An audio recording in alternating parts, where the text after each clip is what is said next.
खा गए शक्कर पी गए थे, देखो देखो भाजपा के खा गए शक्कर पी गए थे, देखो देखो भाजपा के किसानों के लिए झुंझुना है, महिलाओं के लिए झुंझुना है। जो बजट है मध्य प्रदेश में, इसके हिस्से कुछ नहीं लगा। देश को 14 साल 12 साल पहले देश को जो सद्भाव दिखाए गए थे कि रोजगार को लेकर, शिक्षा को लेकर, स्वास्थ्य को लेकर, ग्रामीण अर्थव्यवस्था को लेकर, शहरी विकास को लेकर, बड़े शहर बनाने को लेकर, जो हालात है आज बद से बदतर होने लगे। महंगाई को लेकर अलग अलग बातें हुई थी।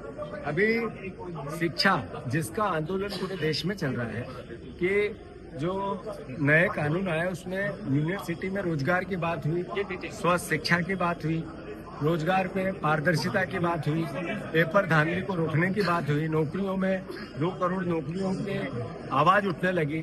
तो मोदी जी ने छात्रों में कैसे विमनस्य पैदा हो उसकी तैयारी कर। यानी ये जो सोच है ये लगातार हिंदू मुसलमान की बात करती है, लगातार जात पात की बात करती है, लगातार अलग अलग तरीके से विभाजन कैसे हो देश में, उसके लिए इन्होंने कमर कस ली है, इसलिए कि उनको सत्ता में बैठना है। बजट की स्थिति न एग्रीकल्चर को लेके कुछ है, न शिक्षा को लेके कुछ है, न इकोनॉमी में फिर से तेजी आए, लोगों के हाथ में पैसा आए, लोगों को रोजगार मिले, फैक्ट्रियां चले, एसएमएसएमई छोटे उद्योग जो है उनको एक तरह से दरकिनार कर दिया गया। इस बजट में इतना कम बजट उनका होना ये मैसेज देता है कि नरेंद्र मोदी हम दो हमारे दो की सरकार चला रहे हैं, सूट बूट की सरकार चला रहे हैं। ये मैसेज एक बार फिर से देखिए।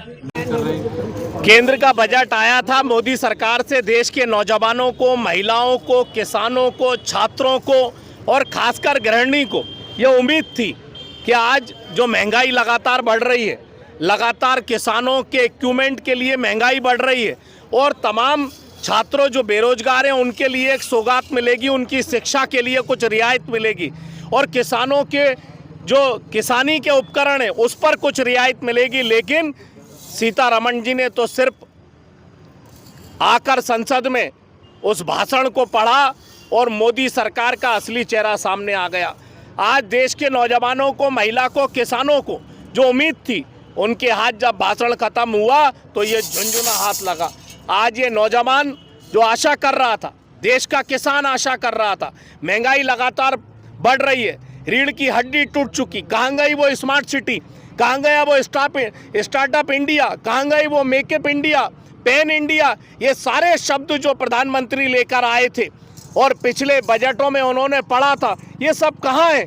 ये सब एक झुंझुने की तरह है। ये देश समझ गया कि इनको सरकार चलाना नहीं आती, गृहिणी का बजट बिगड़ गया है, नौजवान छात्र की फीस कम नहीं हुई है, किसान परेशान है, ये सारी चीज़ें आज सामने आई है। इसलिए हमने प्रदर्शन के माध्यम से जो पूरे देशवासियों को 140 करोड़ लोगों को जो मोदी सरकार ने झुंझुना दिया है, आज हम इसको लेकर प्रदर्शन कर रहे हैं। ये दीदी से ले लो महंगाई।